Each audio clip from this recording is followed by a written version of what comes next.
بسم الله الرحمن الرحيم. الحمد لله والصلاة والسلام على رسوله الأمين سيدنا وحبيبنا محمد صلى الله عليه وسلم. ما أنت مالين تاريخ ذا الصومالي ذا تاريخ ذا هيريتيج تاريخ ذا سيد حسن شيخ محمود قاروة ويان وحن هرتب فرحدي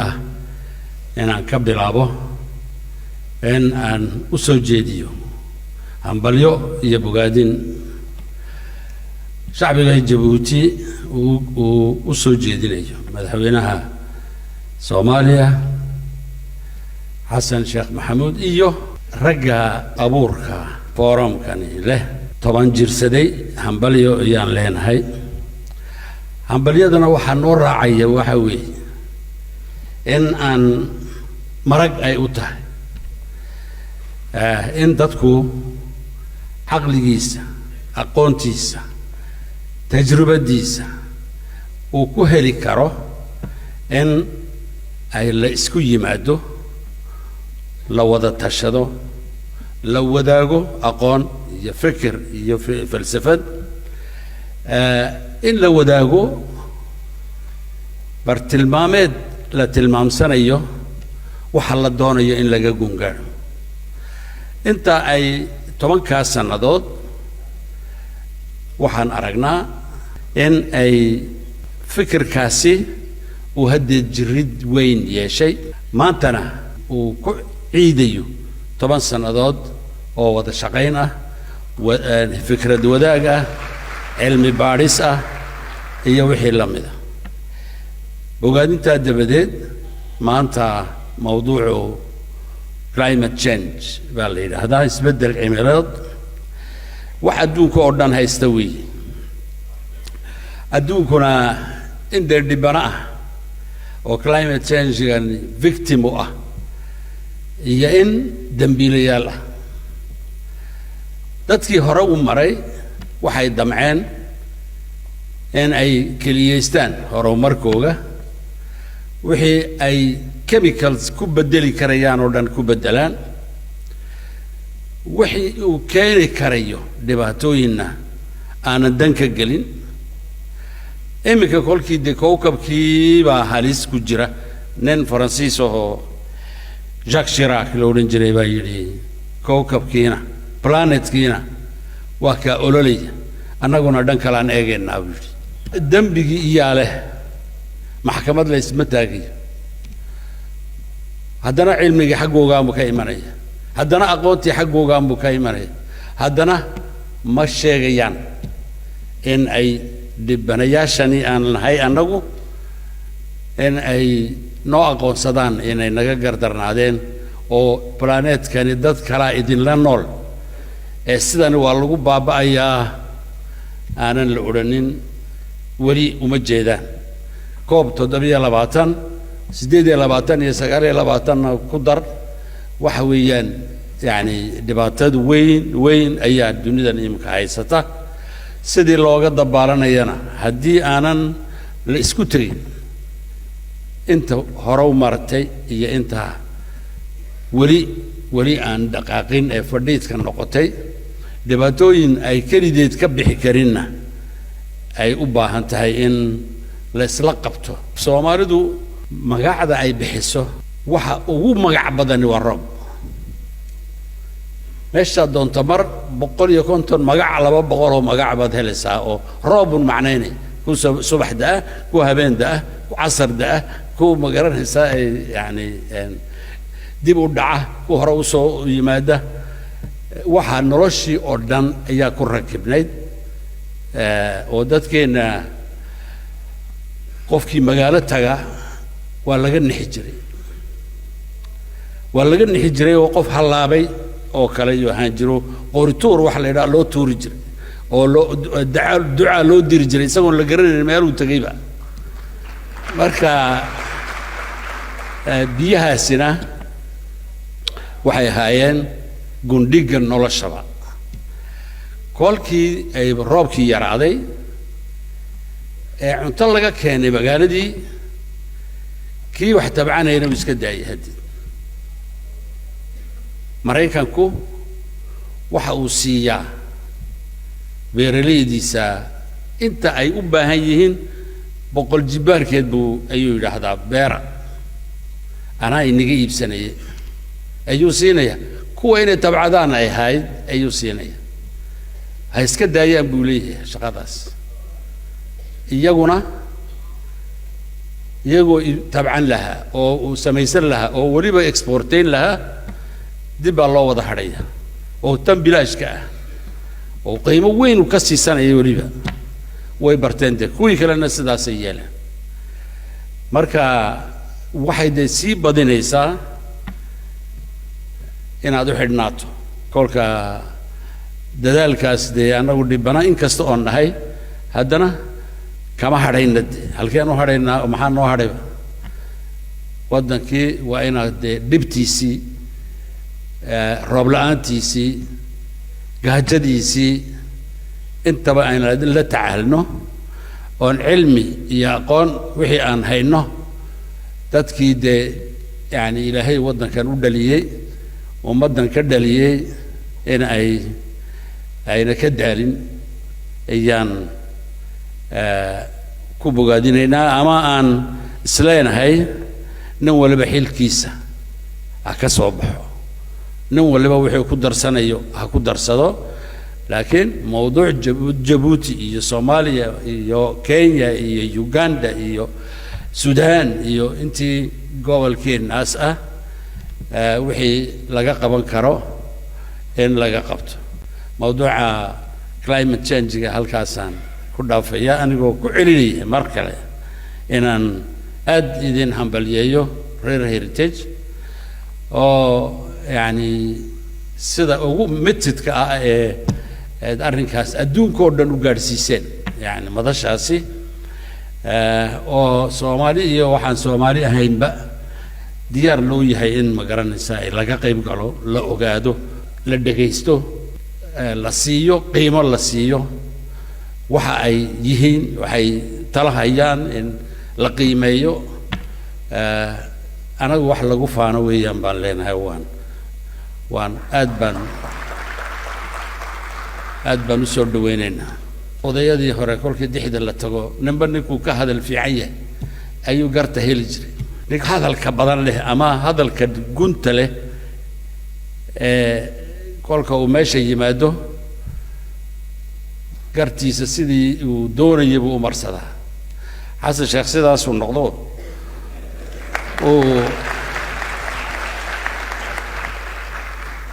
buuro dhan buu ayuu dumiyey buuro dhan iyo gidaaro badan iyo cadow badan iyo dhibaato badan waxaa la yidhaahdaa intii sane ee hore uu cidlada joogay kii hore ka maqnaayo kii dambe intuuna soo gaadhin ayuu sii guntay alaabta uu kasii shaqeeyey baa la yidhaahdaa marka haddii aad maalin un dee la toosi lahaa maanta waa la toosay dadkii dhan buu u wada jeedaa cid loo danaynayaa ma jiro qolo loo danaynayaa ma jirto qof ay u arxamayaanina ma jiro inaa la iska dhabo oo ma garanaysaa laga safeeyo dhulka ilaahay baa sheegayba aw yunfow min alard buu yidhi dhulkaba ka kaxeeya kolka dagaalkaas aan ku wada jirno taalmeeluna dhigaba waan sii wadaynaa ilaa inta in yar baa hadhe haddii tole Soomaaliya hawshaas waa loo dhan yahay xasan sheekh maaha waa in loo dhannaado oo haddaad dhimanaysana lagu mitido xaqa lagu dagaalamo waa xaq weeyaane noloshaadii naftaadii cirdigaagii iimaankaagii intaba kolkuu qofku iyo reerkaagii biyihii aad cabbaysana kuugu yimaado waad ka guulaysanaysaa dhib intaa yar uu isagu gaashaanka haysto iyo waranka wax dheer maaha doqonnimo baan kolkii horeba nayaro dhigtay bay ahayd imika sidee diyaar bana inta hadheenaa ku dhammaato Soomaaliya ku dhammaato laakiin in ay kelideed ku noqoto adduunka shayaatiintu meel kastaba way galeen Ciraaq dhaho suuriya dhaho meel walba way galeen oo qaar baan arkaa kolkuu magaciisii dhameeyey buu al-qurayshi ku daraya waa waxaan jirin hadda wuxuu ka sheekeynaya laakiin dad buu ku jabsanaya mar kale sanad guuro wanaagsan hambalyo Soomaaliya iyo gobolkeenuba shucuubteedu ay isdhex galaan oo ha wada noolaadaan oo horumar ha ka wada shaqeeyaan oo baryadan badan Ilaahay ha naga soo furto wassalaamu calaykum waraxmatullaah bismillaah alxamdulillaah wassalaatu wassalaamu calaa rasuulillaah assalaamu calaykum waraxmatullaahi wabarakaatuh madaxweynaha jamhuuriyadda walaalahana Jabuuti mudane Ismaaciil Cumar Geelle martida kale sharafta badan mas'uuliyiinta iyo madaxda dhammaan assalaamu calaykum mar kale waraxmatullaahi wabarakaatuh salaanka gadaal waxay ii tahay sharaf iyo karaamo ka soo qaybgalka munaasabadan aad iyo aad u ballaaran oo loogana hadlayay subjectiga ama title-ka asigana maanta dunida maanta muhiimadda weyn uu leeyahay la wada garanayo annagu haddii aan nahay Soomaali ama guud ahaan gobolkan geeska Afrikana si gaar ah weliba u sii haya baryahan marka heritage waa ku mahadsan tahay in ay intaan oo maskaxa isu keentay si talo iyo ra'yi looga helo oo muxuu ahay forms of idea in war helaa tala hel ayaa Soomaalidu dhihi jirtay inaan bal horta aan war intaan waranno kadibna aan talo isu keenahay wax aad iyo aad u habboon waaye mahadinaha ka gaarto muxuu ahay macadka heritage intaa kadib waxaan sidoo kale hambalyo iyo bogaadin u dirayaa jamhuuriyadda Jabuuti shacbigeeda oo hogaaminaya madaxweyne Ismaaciil oo furay centerkii aan dhihi karo kii ugu horeeyay waaye cilmi baaris rasmi ah casri ah arrimaha environmentiga iyo climate change-ga gobolkan guud ahaan sameeya oo annagu Soomaali haddaan nahayna aan muxuu ahay wax badan aan muxuu ahay nala wadaageen noona hayaan haddana ayadana waxaan leeyahay waxay ahayd tallaabo aad iyo aad u weyn oo dhinaca saxda ah loo qaaday intaa kadib ajandaha madashu oo ay ka qaybgalku isu aragti dhaafsanayeen maalmihii la soo dhaafay waa mid ku soo aaday waqtigii aad iyo aad loogu baahnaa cimiladu annaga Soomaaliya haddaan nahay si gaar ah ayaa arrimaha climate change-gu ay noo taabanayaan Soomaaliya waxay leedahay webiyaal waaweyn oo mara annagu roobnoomada oo inta badan roobabkeenu waa yar yihiin haddii ay da'aan waayahan dambe meelaha qaarkood weliba gobollada qaarkood waxaan u dhaxaynaa dal abaar iyo roob la'aan ka cabanayo oo haddana fatahaado iyo maxaan ku yiraahdaa biyo haddana dhinaca kalena ka cabanaya ayaana biyahaasi oo biyo waxtar badan ula dadka yihiin laakiin haddana nuglaanta aan nugulnahay ayaa keentay in infrastructure-kiina uu naga maqan yahay in aanan biyahaasi aad iyo aad aanan uga faa'iidin webiyada buuraha dhulka aad u sarreeya dalka aan dariskana walaalina Ethiopia roobabka ka da'a ayaa webiyadeena keenaan Soomaaliya waa dhul siman inta badan buuro ma leh marka buurahaas biyaha ay ka soo rogmado ayaa webiyadeenu ay ku shaqeeyaan ay ku socdaan waana dhulkii abaar ahay ayaa haddana maalinta ku xigta haddana biyo fatahaad ay taagan tahay hadda ayay bilaabatay ay taagan tahay dhul badan in ay biyihii webiyadu ay ku baxsadeen iyada oo ay sii fududayso biyuhu webiyadu sidaas weligood ahaa jireen meeshay nooga yimaadaanna waa nooga imaan jireen laakiin infrastructure-ka noo dhisnaa waxaa noo dhisnaa biyo kaydyo waxaa noo dhisnaa muxuu ahay qaab looga hortago muxuu ahay fatahaadaha oo leh muxuu ahay neefisyo la neefinayo webigu marka uu aad iyo aad u soo buuxsamo marka inahaasoo naga maqan intaasaa isku tagtay marka dhibaatooyinkaasi Soomaaliya in ka badan 7 milyan oo qof ayaa waxaa haysto culaysyo ka yimiday xagga abaaraha xoolaheenni marka 3 meelood loo qaybiyo meel ka midana way baaba'day oo abaarta daraaddeed ayay u baxday in kaloo aad ay u liitaan oo laga yaabo in ay ayaguna ay na dhaafaan intaa kadib weli dadka Soomaaliyeed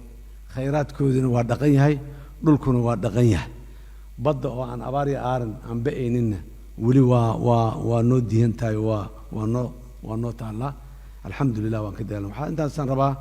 fursad waaye inaan uga faa'iidaysto haddii aanay khusaynin xataa climate change-ga iyo ninkii jaahilka ah wuxuu yidhi cadaabtaba geeridaa ii nuglaysay annagu soomaalidu dhaqanay leedahay oo markay abaaruhu dhacaan markay dhibaatooyinka dhacaan ay isugu gurmadaan ay wax isugu qabtaan oo kii magaalada joogay waxaan xasuustaa 2011kii biyo xamar laga qaaday in la geeyo meel xamar u jirto 700 kilomitir oo intaas 700 kilomitir ceelashii ku yeelaa guray aan biyo lahayn marka booyada biyo marka dadku Soomaaliya saasay yaa la isugu gurman jiray oo maxaan ku raadlay suuqan niman imtixaan ah oo de imtixaanada ilaahay ummadaha uu soo marsiyo mid kamida nagu ahaa ayaa dalkii yimiday beerihii in la tacbado waa diideen oo dadkii in loo gurmado ajnabi kaalmo caalami ay soo gaarto waa diideen Soomaalida dhexdeeda in isu gurmatana waa diideen bishii Juun horaanteedii waxaan booqday magaalada baydhabo dadkeeda waxaa lagu qiyaasaa caadi baydhabo degan ilaa 300,000 oo qof inay yihiin 750,000 oo qof oo barakacayaal ah ayaa baydhabo timid oo abaaraha ka soo barakacday xeryaha ay degan yihiin qaarkoodaan booqdaan tagay hooyo meesha deganayd ayaan waraystay xaggee ka timiday 75 kilomitir meel u jirta baydhabo inay ka timiday oo ay soo lugaysay 75 kilomitir ayadii iyo caruur ay ayeeye u tahay oo markaa meesha la joogay reerku muxuu lahaayaan inuu wuxuu waxaan lahayn xoogaa yaroo ari ah iyo beer arigii waana dhaafay meesheenina maanta hadda waqtiga la joogo roobaa ka da'ay beertii yaan damcay inaan tabco waa la ii yimid waxaa la yidhi beesadaana lagaa rabaa si aad beerta u tacabto anigana beesa maba haystay dhaad maba is aragnaba beeso nimankii waa iska dhagooleeyey asugu soo noqonin beesa haddaadan dhiibaynaa lay dhahay waa iska dhagooleeyey subaxii dambaan ku noqday haddana beertii waa handaday waa la turtuuray waxaa la tiri meesha beerta ma tacbi kartid beesada haddaadan dhiibayn waxay tiri intaas waxaa ka daran madaxweyne beerta haddii aan tabco oo dalag ka soo go'o 50% dalagaas ayagaa qaadanayo 50 anigii soo haraysa markaasaa waxaan ku dhahday war beerta aan tacbo ii ogolaada 50%kiinana qaata 50% ka soo hartana beesada hadda aad igu sheeganaysaan ka goosta wixii ii soo haraa anfacayaan qaadanaya waa la iga diiday tiri waa diideen inaan meesha ku dhintay iyo inaan soo dhaqaaqo wax ii dhaxeeyay mala waan soo dhaqaaqo halkan imiday halkaas yaani shucuurta wajigeeda hooyada Soomaaliyeed waxaad ka dareemaysaa in aanay raalli ka ahayn inay meesha inta ay timaado muxuu ahaay wixii cunleed loo keeno la siiyo inay shaqaysato noolaato tacbato oo ay muxuu ahaay meesheeda sharafteeda ay ku dhowrato ayay jecel nimanka marka dalka yimiday dadku waxa laga yaabaa qorgooyada iyo dilka iyo qaraxa ayaa noo muuqdo ihaanada dadka ay badayaan iyo maxaan ku rahay bahdilka ay dadka ku sameynayaan ayaa wax walba ka xanuun badnayd qofka bini aadamka ahi wuxuu u nool yahay cizi iyo sharaf iyo karaamo oo ay diintiisu u ballan qaaday oo ay tusisay oo ay siisay oo ay tiri haddii lagaa taabtana u dhimo u dagaalan waa kuu bannaan tahay intii baa la isugu yimid marka dadka Soomaaliyeed marka xaajadaasi meesha tiil waxay noqotay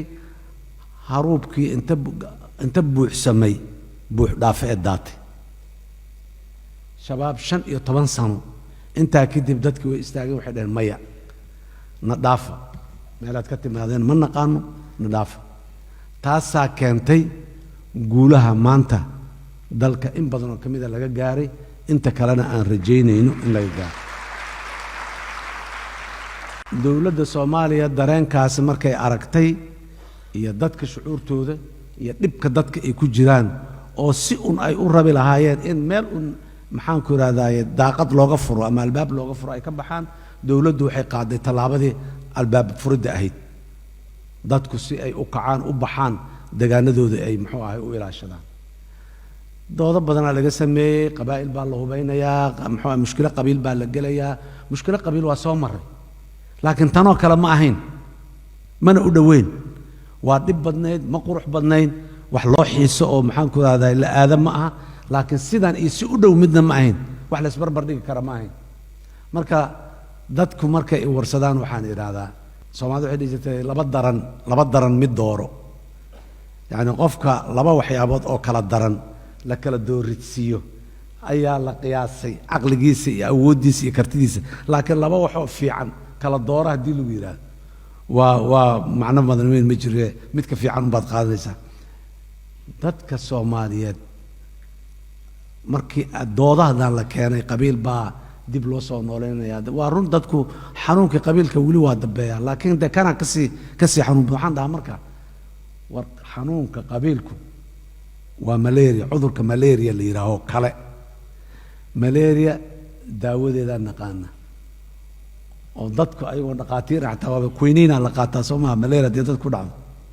den dabargoyna la qaataa subax haddana qofka yaambadiisu inta garabka saarto beerfalidiisa aadaa waa cudurka qabiilka haddiiba dadku uu ku dhaco waa laga biskoodaa laakiin cudurka shabaab waa kansar maskaxda galay kansar maskaxda galay waa loo dhintaa ilaa maskaxda inta la qalo nus la gooyo xagga laga dhaco lama yeeli karo sida jirka intiisa kale la yeelo nimankani waa cudur kansar ah oo loo dhimanayo sidaa daraaddeed inaad ka shaqayso waaye in aanu cudurkaas ku dilin oo aad daawo u raadisaa qalliin kuma daaweyn kartide nimankaas meel ay daawo ku leeyihiin ma laha dalka in laga saaro wuxuu waa fikir shabaab waxay ku salaysan yihiin ay dalka iyo dadka ku joogaan waa fikirku dhalasho ma leh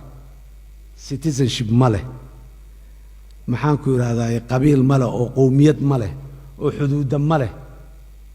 intii qaadataa waa wax isu ah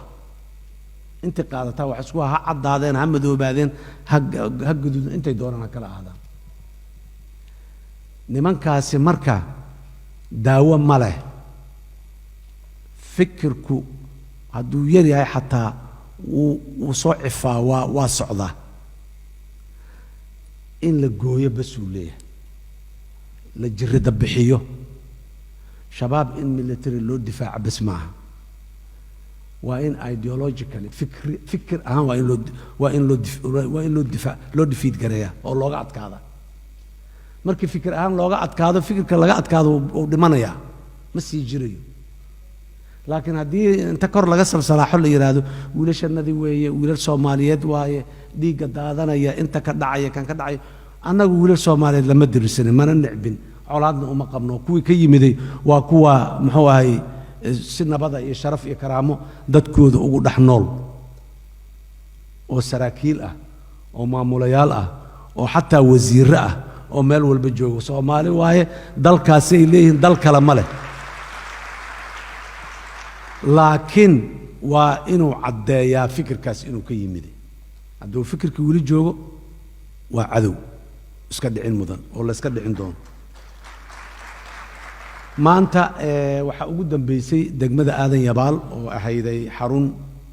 dadka soomaaliyeed aad ay u yaqaan aadan yabaal magaalo yar oo aad u fog waayo meel gudaha ku taalo waxaa loo bartay oo magaceedu uu caam u noqday shabaabaa dadka ku dhibi jiray xamar adoo joogaa telefoon ugu soo diray aadan yabaal imaw markaasaad halkaas intaad ka xamakawsataad muxuu ahay yaad muxuu ahay tegaysaa muxuu ahay meeshii markaasaa xagga fariiso inta lagu yidhaahday ayaa maalmo aanan lagula hadlayn waryaa mar leh meeshaan kaa dhaqaajiyo adoo jooga yaa marka dambe wixii lagu yidhaha had yeelaysaa markaasaa lagu yidhaha ord bax jooji daarta aad dhisaysa jooji qandaraaska aad dowladda ka qaadatay jooji inankaaga dowladda u shaqeeya ka soo saar maxaan ku idhaha wax la mid ah aadan yabaal marka sidaasay caam ku noqotay bartamaha soomaaliya labada dowlad goboleed ee ku taalla ee galmudug iyo hirshabeelle dhul badanaa dhiman khaasatan galmudug hirshabeelle inta badan dhulka hiiraanna awalaa laga soo wada banneeyey waa bannaan tahay degmo hiiraan ku taallo oo maanta shabaab uu ka taliyahay ma jirto gobolkaas gobolka shabeellada dhexe oo hirshabeelle gobolka labaad ane hal degmo oo la yidhaahdo runirgoodaa ku hartay shabaab 7 degmo waaye 6 kale shabaab maanta way ka madax bannaan tahay gaarigii xamar laga kaxaysta ayaana lagu tagaa inta dhiman galmudugna labada dhinac ayaa laga kulaalayaa xagga galmudugna waa looga soo socdaa xagga hirshabeelle iyo maxaan ku rahdaa shabeellada dhexe iyo hiiraanna waa looga socdaa ayaduna ilaahay idankiis muddo kooban way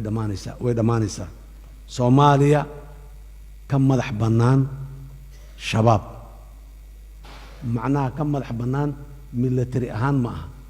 ka madax bannaan fikir ahaan oo fikirka khawaarijiga ah khawaarijtu aanu ka jirin Soomaaliya nimankaasi waa khawaarij magacay doonaan baa la baxaane kharij aan diin ninkii dadka muslimiinta ah boqol iyo kun u dilaya ma qof ma boqolaal u dilayay diinta islaamka oo maxaa dhiiga abriyada waxay ka tiri la garanayo hal iyo laba aan qof faaliyin hal qofkii dilay wuxuu la mid yahay dunida oo dhan soo dilay kii nooleeyana wuxuu la mid yahay dunida oo dhan soo nooleeyay ninka 500 600 oo qof 1 second ku dilaya maxaa lagu sifeynaya meesha ay joogaan nimanku waa meesha waan ka nimiday alxamdulillah aad iyo aad ayaa muxuu ahaayay aan ilaahay ugu mahad celinaynaa maanta Soomaaliya waxay soo gaartay stage heer ay ka fikirto shabaab dabadiis dalka sidee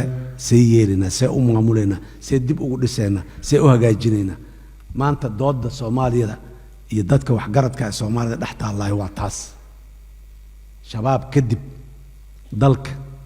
xukunkiisa siyaasadiisa dhaqaalihiisa amnigiisa sidee loo habeynaya garsoorkiisa iyo cadaaladiisa sidee loo habeynaya oo loo dhaqan gelinaya loo sii hagaajinaya loo horumarinaya dadka Soomaaliyeedna adeegyada muhiimka u ah oo ay u baahan yihiin sidee loo gaarsiinaya waaye maanta doodda Soomaaliya ka taagan doodaha Soomaaliya marka ka taagan waxa kamid ah maadadana kamid ah topican maanta laga hadlayay sidee aan dib ugu soo celinaa wixii muddada dhibaataysan Soomaaliya dhibaato ka dhacday wadooyinka idaaraha ma burburin environmentiga naga burburay duruufaha nagu kalifay environmentiga inaan gacanteena ku burburino geedaha jara dhuxul ka dhiga alwaax ka dhiga inta ka wixii oo dhan ma xirnaa jiray oo dhowrsanaa jiray halla gale muxuu ahaa halla waxay dib marka inaan ugu noqono sidaas daraadeed waxaan ku dhawaaqay muxuu ahaay bishii October 22keedii Soomaalida cagaaran green Soomaaliya annagoo tabarteena iyo awoodeena ma tabaraan guurnaa ma sataakaan guurnaa la yiri taako iskuma hubna ee tabar aan guurno ninkii yaan waxaan baahideena waxaan u dhaweyn laakiin 1 milyan oo geed Soomaaliya in lagu beero barnaamij ah ayaan qaadanay oo bilowday oo socda hadda marka ilaahay idankiis Soomaaliya anigu waxa cimrigayga ilaahay gaarsiiyay inaan soo arkay dhulalka qaarkood maroodi daaqayo oo jooga ayaan soo arkay maantana maroodi iska dhaafe sagaaro in laga helo u maleyn maayo dhulkii sida uu u baaba'ay oo maxaan ku rahay u nabaad guuray oo muxuu ahay lama degaanimada ugu sii socdo laakiin waa soo celi karnaa sida aan shabaab isugu tagnaan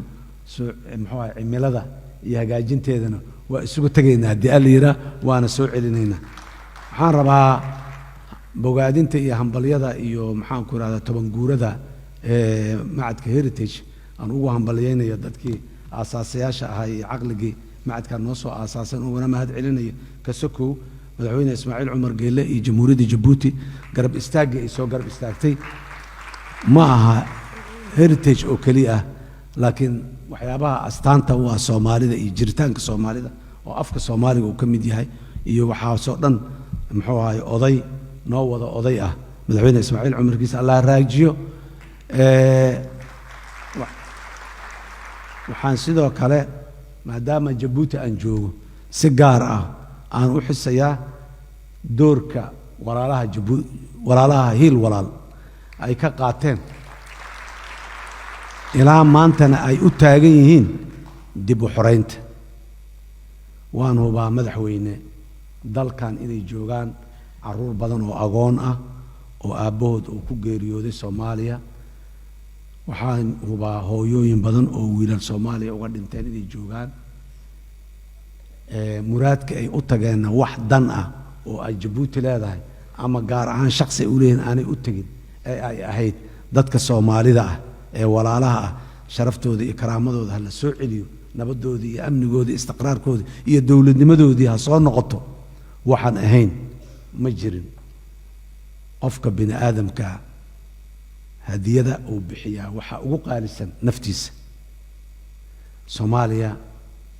Jabuuti iyo dadkeeda ma iloobi doona haddii aan la yiraahdo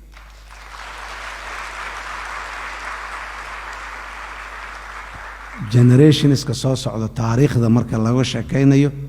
ayay ka mid tahay dawladda jamhuuriyadda saddexaad ee maanta jirta Soomaaliya ee 22 jirsatay halkaan ay ku curatay oo ay ku dhalatay intii ka dambeysay muddadaasna iyo intii ka horeysay waad garanaysaan dadkiina joogay Jabuuti 1 iyo Jabuuti 2 iyo waqtiga mar allaale markii burburkii iyo balaayada ay dhacdayba warkaalaya Allah u naxariistay muxuu ahay madaxweynihii hore muxuu ahay xasan guleed abtidoon naxariistii janna Allah geeyay ayuu ahaa qofkii isugu yeeray oo yiri war heshiya war isdaba qabta war dawladda soo celiya mar aan ahayn mar labaad aan ahayn haddii markii dambana jamhuuriyadda saddexaad taasi markii aan inay burburtay la isku wada raacay tii saddexaad halkaan ay ku dhalatay intii ka dambeysana 22 sano ee la soo dhaafayna Jabuuti sidaas ay noo daba taagnay maray inta noogu yeertay mar xagga noogu timaadaba aad iyo aad ayay fursad weyn iigu tahay maanta anoo Jabuuti jooga dadka walaalaha Jabuuti inaan fariintaas gaarsiiyo dadka Soomaaliyeed aan uga sida in Soomaaliya iyo dadka Soomaaliyeedba abaalkaas idin hayaan idin hayn doonaan hadii Alle mar kale heritage hambalyo madaxweyne Ismaaciilna waa mahadsan yahay. Assalaamu calaykum waraxmatullaahi wabarakaatuh.